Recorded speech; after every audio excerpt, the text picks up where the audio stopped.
केंद्रीय लोकसेवा आयोगाचा अंतिम निकाल जाहीर झाला असून यामध्ये यवतमाळच्या आदिबा अणम अशफाक अहमद हिला संपूर्ण देशात 142वा क्रमांक पटकावला आहे।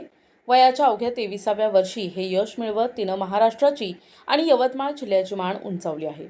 आदिबा अणम ही महाराष्ट्रातील पहिली मुस्लिम महिला IAS अधिकारी बनण्याच्या मार्गावर आहे। आदिबा यवतमाळ शहरातील कळम चौकाजवळील कुरेशीपुरा येथे राहते।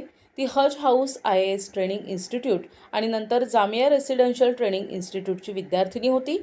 तिच्या या यशामुळे संपूर्ण जिल्ह्यातून आणि विशेषतः मुस्लिम समाजातून तिच्यावर कौतुकाचा वर्षाव होत आहे।